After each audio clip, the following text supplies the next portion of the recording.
يلا بينا نعمل وصفة سحرية جامدة جدا هتعجبك وهتعمليها ان شاء الله.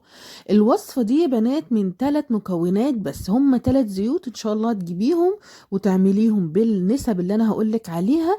هيعملولك احلى وصفة سحرية، هتعملك لمعان ونضارة وشد للبشرة رهيب. الوصفة دي يا بنات اقتصادية، يعني مش مكلفة خالص، تركيبة جميلة. امشي بس عليها بالنسب اللي انا بقولك عليها، هتعملك سحر. بصي يا بنات، هما ال3 مكونات اللي قدامك دول، ال3 زيوت دول. الزيوت دي بجيبها منين؟ بجيبها من عند العطار. اي عطار جنبك، عطار يعني يكون كبير شوية، ممكن تروحي تجيبي منه الزيوت دي. وعلى فكرة الزيوت مش غالية خالص، يعني ال3 زيوت مش هيبقوا يعني مكلفينك قوي. مش هيبقوا سعرهم غالي، بس بصراحة النتيجة يا بنات وهمية، هتعجبك جدا وهتستمري عليها على طول. اول زيت يا بنات هنتكلم عليه وهنتكلم عن فوائده، هو زيت الخروع. اول فايدة لزيت الخروع هو بيعمل مرونة جامدة جدا للبشرة، وبيقلل كمان التجاعيد، وبيحسن ملمس البشرة خالص. طبعا هو مضاد للالتهابات والفطريات والبكتيريا، وبيزود نضارة البشرة. وده هتحسي اول ما تحطيه كده على بشرتك مع التركيبة دي، هتحسي باللي انا بقولك عليه على طول. وده كده كان اول زيت موجود معانا.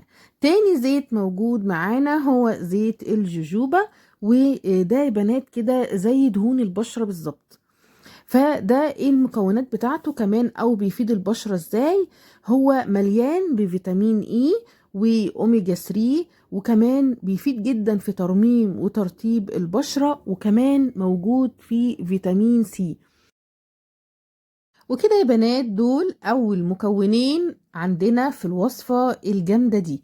تالت مكون وهو زي ما انتوا شايفين كده زيت اللبان الذكر. ده بقى يا بنات رهيب جدا، يعني ده كان موجود عندي وعملت منه كذا وصفة. لو هتخشوا عندي على القناة هتلاقوا وصفة جامدة جدا كمان لترطيب البشرة من زيت اللبان الذكر. ده ما كان موجود عندي. طيب زيت اللبان الذكر ده بيعمل ايه؟ بيشد البشرة وبيضيع اي التهابات، وبيحسن جدا من جمال البشرة، وبيساعد على شد البشرة، وكمان بيزيل اي تجاعيد، يعني بيعمل كده زي الفيلر. بصراحة مكون جامد جدا، وهتحسي مع تعملي التركيبة ديت هتحسي جمال بشرتك، وهتحسي ان قد ايه بشرتك صغرت. هتحسي ان بشرتك دي بقت حاجة تانية، وهتعتمدي ان شاء الله الوصفة دي على طول. دي كده ال3 مكونات اللي انا قلت لكم عليها. طيب ايه بقى النسب وهنعمل ايه؟ يلا بينا نشوف هنعمل ايه، وهنعمل الوصفة بتاعتنا دي ازاي بالظبط. ما تنسيش النسب اللي هقولك عليها، ما تزوديش ما تقلليش، اعمليها زي ما انا بقولك عليها بالظبط بال3 مكونات دول. يلا بينا نكمل بقية الوصفة. شوفي بقى يا قمر، انا عندي هنا ازازة فاضية كانت فيها زيت. طبعا غسلتها كويس جدا جدا علشان اعمل فيها الوصفة بتاعتي اللي انا هقولك عليها دلوقتي. يا ريت انت لو عندك اي ازازة، حتى لو عندك اي ازازة دواء من الازايز اللي موجودة عندك، يعني اغسليها كويس قوي قوي ونشفيها. لازم تنشفيها كويس قوي علشان هنعمل فيها الوصفة بتاعتنا دي. اول حاجة هنعملها لازم تجيبي طبعا سرنجة من الصيدلية، تكون 10 ملي، علشان طبعا نعمل النسب اللي انا قلت لكم عليها او اللي انا هقول لكم عليها دي بالظبط. تمام كده يا بنات اهي. دي سرنجة 10 ملي، لو لقيتي منها 5 ملي مفيش مشكلة، هنستخدمها النسب اللي انا هقول لكم عليها دلوقتي حالا. اول حاجة هناخد زيت الجوجوبا زي ما انتوا شايفين كده، وهناخد منه 10 ملي. تمام يا بنات، يعني لو انت معاكي السرنجة بتاعتك 5 ملي بس، هنملاها مرتين علشان تبقى 10 ملي. تمام، هناخد منها كده.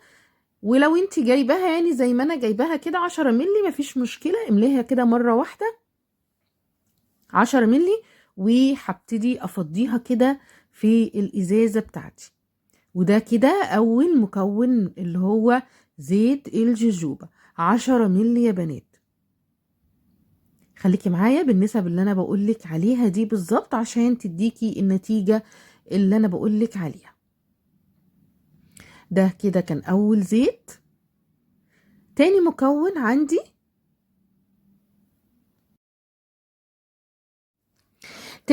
عندي يا بنات وهو زيت الخروع. زي ما انتوا شايفين كده هبتدي اخد منه بنفس السرنجة برضو، هاخد منه 5 مللي. هاخد منه 5 مللي. طبعا انا برجه كده كويس علشان كله يعني كده، لو يعني ايه اخليه يمتزج ببعضه، علشان اخد منه 5 مللي. وهاخد ال5 مللي هحطهم على ال10 مللي اللي هم بتوع زيت الجوجوبا. يبقى خلينا كده نراجع الوصفة مع بعض. 10 مللي من زيت الجوجوبا و5 مللي من زيت الخروع. هحطهم كده على بعض.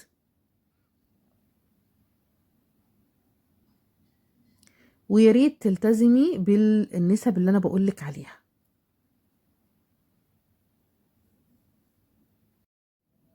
اهو كده يا بنات زي ما انا بوريكم بالظبط كده. هاخد 5 مللي وهبتدي افضيهم على ال10 مللي اللي هما زيت الجوجوبا.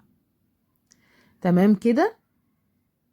اخر حاجة او اخر مكون معايا اللي هو زيت اللبان الذكر. ده كده يا بنات اهو زيت الخروع اللي انا بقول لكم عليه. اخر مكون معايا هو زيت اللبان الذكر. وده كمان يا بنات هاخد منه 5 مللي. يبقى 10 مللي زيت الجوجوبا و5 مللي زيت الخروع. واخر حاجة 5 مللي من زيت اللبان الذكر. هنبتدي كده نحط ال3 مكونات دي كده على بعض وهنقلبهم كويس قوي علشان طبعا يمتزجوا ببعض كويس. وطبعا هقول لكم اهو كده اخر حاجة مكون عندنا هو زيت اللبان الذكر. وهقول لكم كده على اخر حاجة. اتكلم كده على الوصفة بسرعة. 10 ملي من زيت الجوجوبا، 5 ملي من زيت الخروع، 5 ملي من زيت اللبان الذكر. حطيتهم كده مع بعض في ازازة زي ما انتوا شايفين كده. وهبتدي ارجها كويس جدا. طبعا انا هستخدمه ازاي؟ هستخدمه مرة واحدة في اليوم قبل النوم. بلاش تحطيه الصبح وانت نازلة في الشمس عشان ما يديكيش نتيجة عكسية. خليه مرة واحدة قبل ما تنامي على طول. هنحط كده نقطتين على الوش كله وعلى الايدين، وتفرجي بقى على النتيجة. هتعجبك جدا وهتبهرك جدا. في نهاية الفيديو بتاعي لو وصلتي معايا في الفيديو لغاية هنا ما تنسنيش طبعا بلايك حلو قمر زي كده وكومنت فيه دعوة حلوة. ولو اول مرة بتشوفي قناتي كده اشتركي فيها وشيري الفيديو لكل اصحابك وكل اخواتك وكل حبايبك. واستنوني ان شاء الله في فيديوهات جاية كتير جدا مع وصفات كتيرة قوي هنعملها بالمكونات دي.